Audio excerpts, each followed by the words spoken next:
Hindi na nga inihatid sa kanyang bababaan, pinagsamantalahan at ninakawan pa. Ganyan na sinapit ng isang transgender woman sa sinakyan niyang taxi. Idinilog po yan sa Facebook page ng 24 Oras at ating tinugunan sa aking eksklusibong pagtutok. Kasama ang kanyang mga kaibigan, nagparty sa isang club sa Tomas Morato Avenue sa Quezon City. Ang 23 anyos na transgender woman na itinago namin sa pangalang Chloe. Pagputok ng liwanag, nagkanya-kanyang uwi na raw ang grupo. At si Chloe, sumakay ng taxi na nag-aabang sa labasan. Kuya, pahatid ako ng monumento sa may bagong baryo. Okay, tapos? Tapos then, nung umandar na siya, parang wala pang 10 minutes, nag-pass out na ako. Okay. Sa sobrang kalasingan. Pero sa halip na ihatid siya sa Caloocan, idiniretso daw siya ng taxi driver sa isang motel sa Mindanao Avenue, Quezon City. Wala na raw siyang maalala noong panahong yun at mabutit may kuha raw ang mga CCTV camera ng motel. Nakunan ang pagbaba kay Chloe ng taxi driver na makikitang long hair. Ipinasok siya sa reception at umakyat sa hagdan pa third floor. Umabot hanggang sa bungad ng pasilyo ang suspect at ang biktima. Pero nang tila nakapo na ng sobra si Chloe, pinasan ito sa likod ng taxi driver saka sila naglakad hanggang sa makapasok sa kwarto. Pasado alas 5 na mag-check-in ang taxi driver. Makaraan ng isang oras, lumabas ito ng kwarto.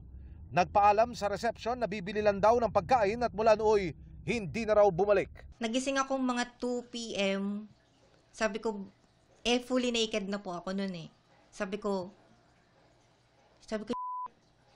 ang una ko pong chinek yung bag ko, which is wala ng cash.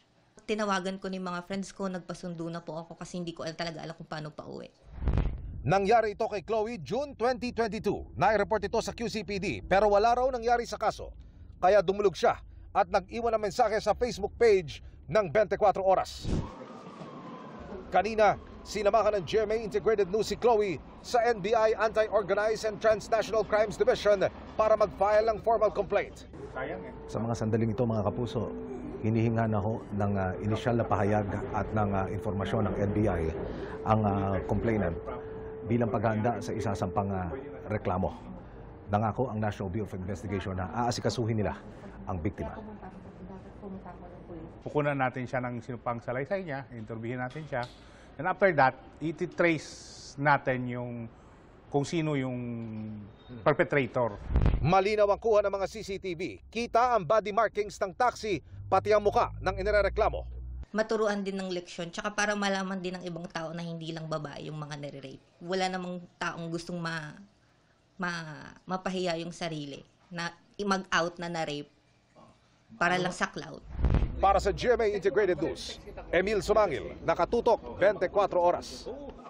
Mga kapuso, samahan nyo kaming tumutok 24 Oras. Bisitahin at mag-subscribe sa GMA Integrated News sa YouTube.